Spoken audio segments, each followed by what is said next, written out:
안녕하세요. 책 읽어주는 에젤 강미경입니다. 공군 군목 전일성 목사님은 평생 군 선교에 헌신한 공로로 대통령상을 받으셨는데요. 나의 작은 신음에도 응답하시는 주님을 만나보세요. 어느 날 공군 참모총장님이 내게 다급히 말했다. 지금 공군의 초대 총장과 국방부 장관, 국무총리를 역임하신 김정열 총리님께서 서울대 병원에 입원해 계시는데 전 목사님을 만나고 싶어 합니다.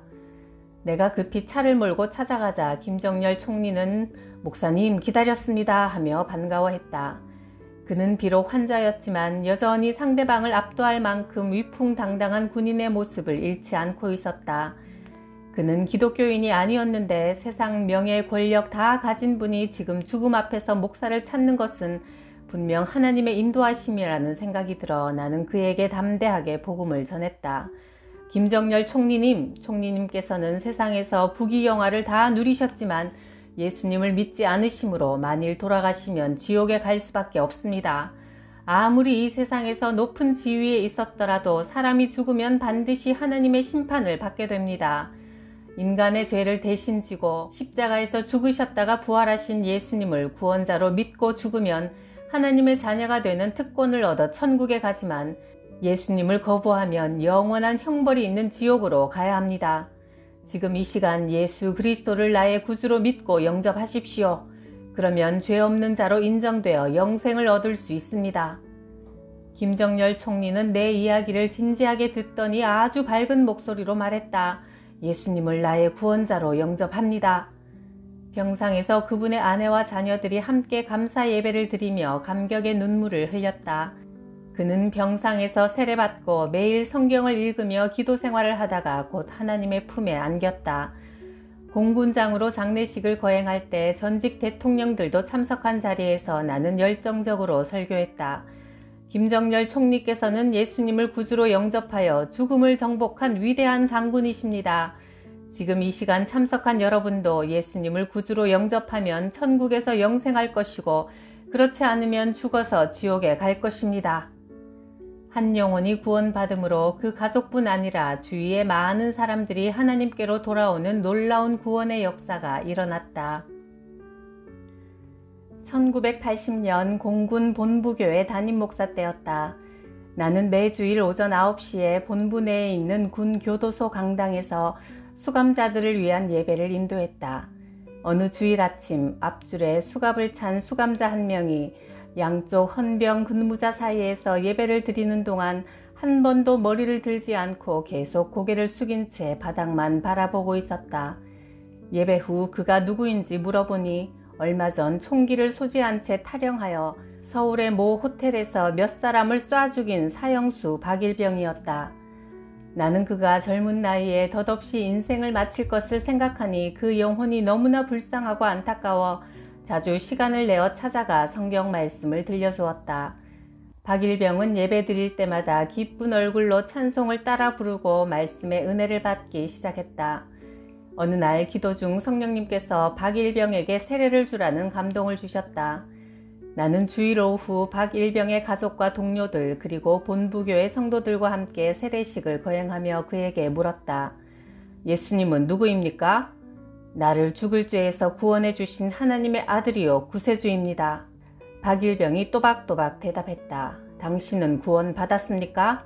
네, 저는 예수님을 주인으로 영접하여 새 생명을 얻었고 구원 받았습니다. 오늘 밤이라도 당신의 생명을 하나님이 불러가시면 천국에 들어갈 것을 믿습니까? 아멘, 믿습니다. 그는 수갑찬 손을 높이 들며 큰 소리로 외쳤다. 무릎을 꿇고 세례받는 사형수의 모습이 너무나도 아름답고 평안해 보였다. 세례식에 참석한 사람들은 은혜가 충만한 박일병의 모습을 보고 젊은 사형수의 구원에 감동되어 기쁨의 눈물을 흘렸다.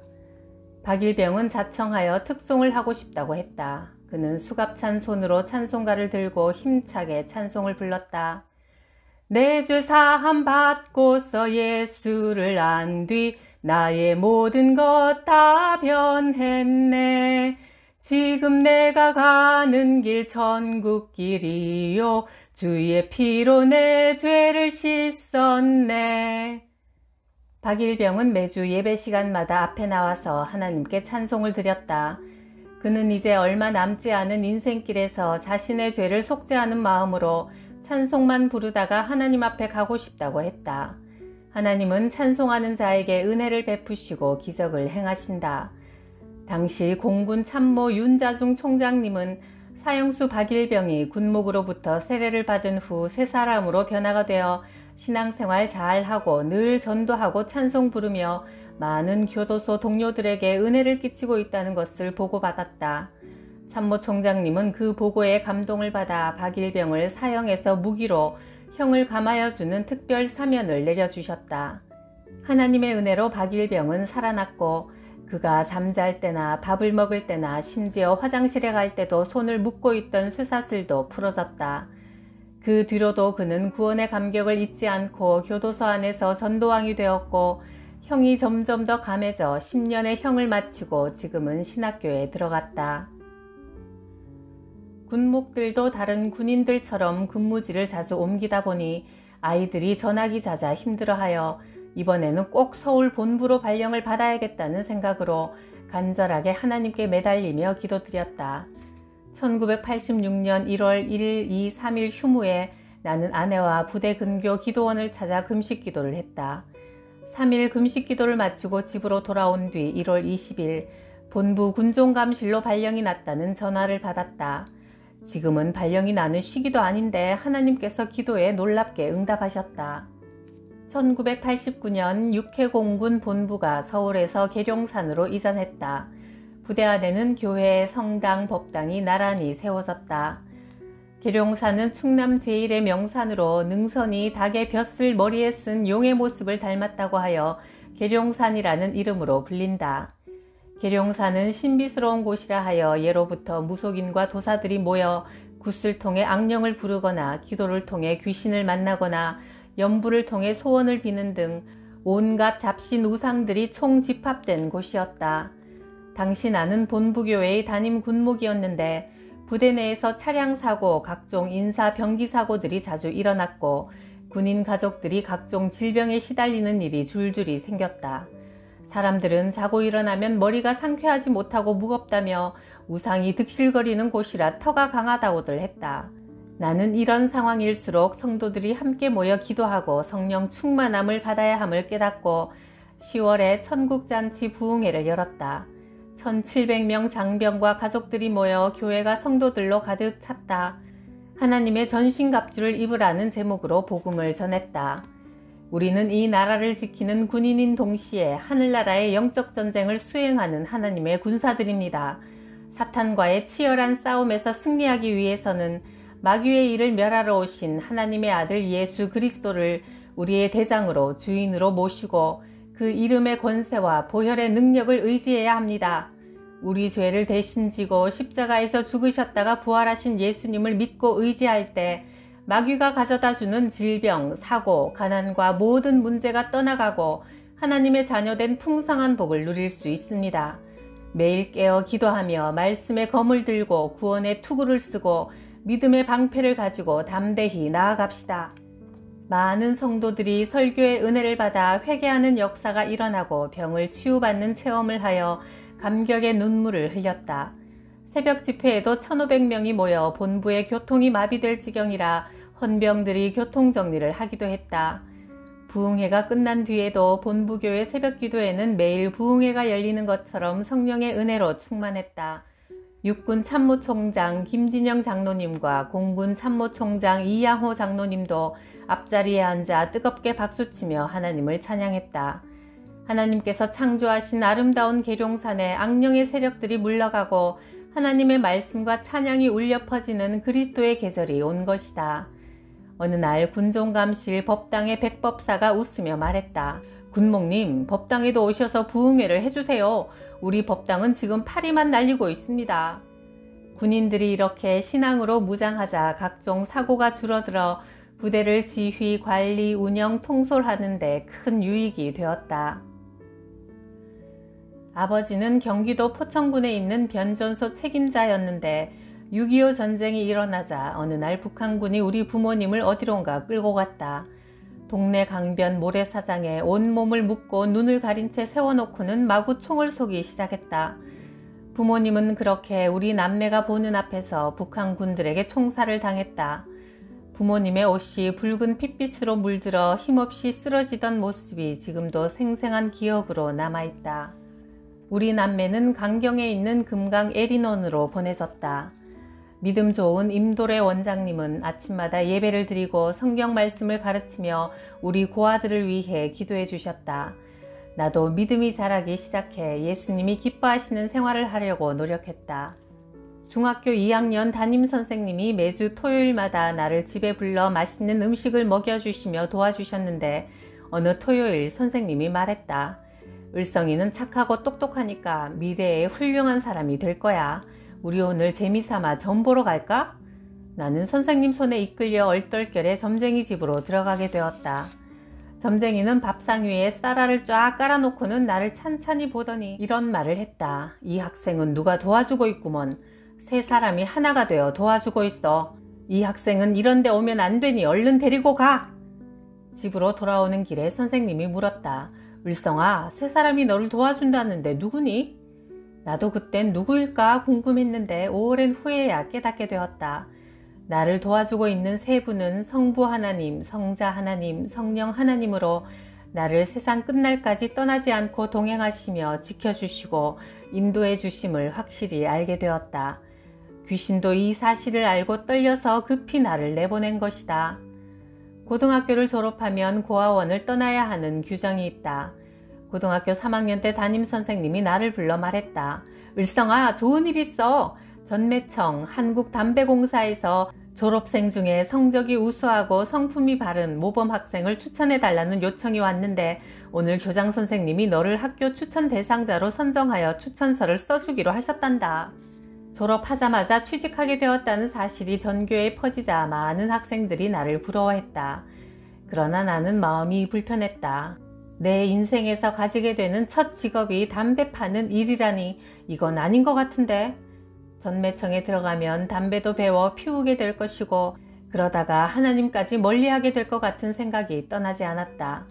며칠을 망설이며 고민하다가 결단을 내리고 담임선생님을 찾아갔다. 선생님, 저는 전매청에 가지 않겠습니다. 제가 직업으로 선택할 길은 그 직장이 아닌 것 같습니다. 선생님은 깜짝 놀라 나를 설득했다. 을성아, 그곳에 가면 돈을 잘 벌 수 있어. 그러나 나는 미련 없이 그 길을 버리고 내 진로를 하나님께 맡겼다. 얼마 뒤 1965년 어느 추운 겨울 수요일 저녁 고아원 원장님이 물었다. 혹시 오늘 교회에 함께 갈 학생이 있느냐? 그날따라 눈이 오고 날씨가 몹시 추워서 모두 다 숨소리를 죽이며 숨어 있었다. 내가 자리에서 일어나 나이 드신 원장님을 모시고 교회로 갔다. 나 역시 하나님께 진로 문제로 기도하고 싶은 생각이 간절했기 때문이다. 눈 덮인 산 비탈길을 40분 동안 원장님의 손을 잡고 걸어가는 도중에 갑자기 원장님이 물었다. 을성아, 너 혹시 신학교에 들어갈 마음이 없느냐? 고아원생 중에는 대학에 들어가고 싶어도 학비와 숙식 문제로 형편상 거의 불가능했고 당시 같은 고아원에서 생활한 친구들 중 대학에 진학한 학생은 없었다. 그러나 나는 원장님의 도움으로 서울로 올라가 서울신학대학에 다니며 공부할 수 있었다. 내가 총각 전도사로 두메산골인 천동 성결교회에서 담임 목회할 때 상월면 더 깊은 산골에 있는 대명교회에서 전도집회 강사로 초청받았다. 그런데 전날부터 심한 폭우가 내리기 시작하더니 집회날에도 하늘에 창이 열린 것처럼 더욱 거세게 비가 쏟아졌다. 교인들은 말렸다. 전도사님, 이렇게 폭우가 쏟아지는데 그 험한 곳에 어떻게 가시겠어요? 위험하니 가지 마세요. 그러나 나는 어려운 교회에 초청받았으니 가서 은혜를 끼쳐야 한다는 성령님의 감동에 사로잡혀 시골 버스로 50리 길을 달려 상월면에 내렸다. 폭우로 강둑은 무너져 내렸고 마을을 이어주는 유일한 수단이던 다리마저 끊어진 상태였다. 홍수가 된 강물은 무섭게 급류를 이루며 세차게 흘러갔다. 금방이라도 나를 집어삼킬 것 같은 물살을 바라보며 기도했다. 하나님, 사도 바울이 복음을 전하기 위해 위험한 유라굴라 광풍도 이기고 지중해 바다를 건넜는데 저도 이 위험한 급류의 강을 건너갈 수 있도록 도와주십시오. 나는 죽으면 죽으리라는 믿음으로 성경을 옷으로 싸서 머리에 이고 강물로 들어가 한 손으로 거센 물살을 헤치며 강을 건너갔다. 4km나 되는 시골길을 힘차게 달려 대명교회에 도착하자 교인들이 박수를 치며 기쁘게 맞아주었다. 교회 안에는 외부에서 오는 강사를 보기 위해 찾아온 동네 주민들로 가득 차 있었다. 이날 밤 성령님께서 강하게 역사하셔서 회개하고 예수님을 구주로 영접하는 일과 병이 낫는 신유의 은사도 나타났다. 뜨겁게 예배를 인도한 그날 밤 나는 임상호 담임 목사님 댁에서 머물게 되었는데 온 몸에서 열이 나고 심한 감기 몸살이와 밤새도록 끙끙 앓았다. 임 목사님의 따님이 밤새 내 이마에 차가운 얼음찜질을 해주며 나를 지극정성으로 간호했다. 그것이 인연이 되어 마음도 얼굴도 아름다운 목사님의 따님과 나는 1970년 결혼했다. 당시 나는 가진 것이 하나도 없어 결혼할 엄두도 내지 못하는 처지였는데 천동 성결교회에서 예물 반지와 결혼식을 준비해 주시고 신부 측에서 시계와 신사복을 준비해 주셔서 맨몸으로 장가를 갔다. 가난한 전도사에게 시집온 아내는 그 후로도 생활의 빈곤을 한 번도 불평하거나 탓하지 않고 묵묵히 함께 군 선교 사명을 위해 헌신해 주었다. 나는 하나님께서 내 작은 헌신을 보시고 허락하신 결혼 생활에 만족하며 행복했다. 내가 공군 군종 장교 중위로 첫 부임한 부대는 변산 해수욕장이 가까운 의상봉 부대에 있는 기지교회였다. 당시에는 새벽 기도회를 갖는 부대 교회가 없었다.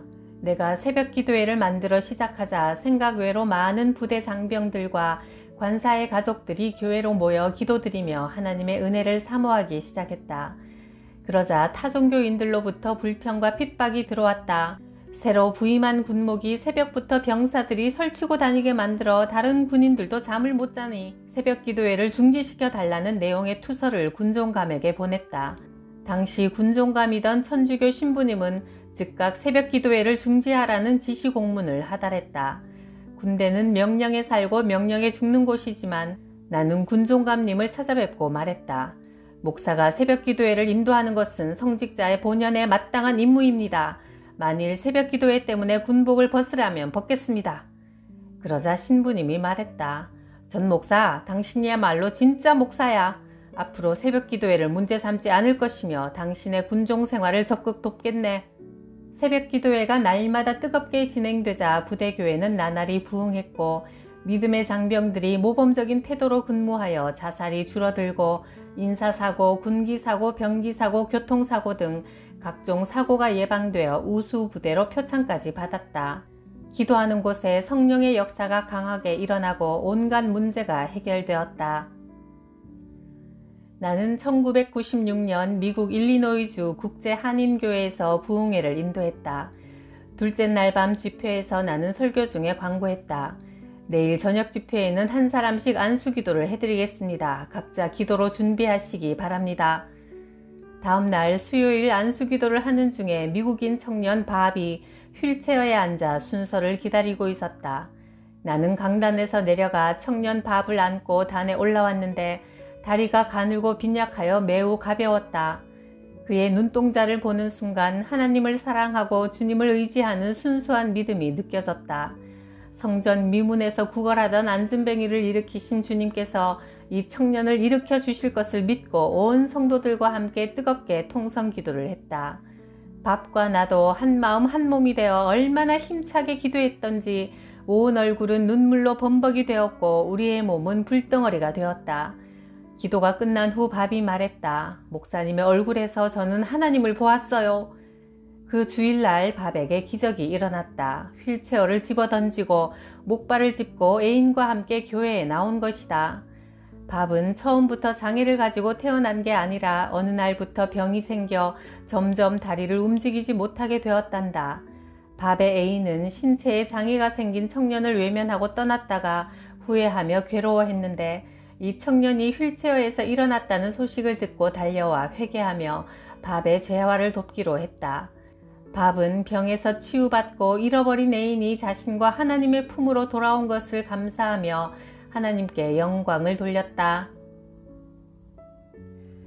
기도하고 복음을 선포하는 곳에 놀라운 기적들이 일어나네요. 모두 기적의 주인공 되세요. 구독, 좋아요, 댓글에 사랑의 기적에 감사드려요.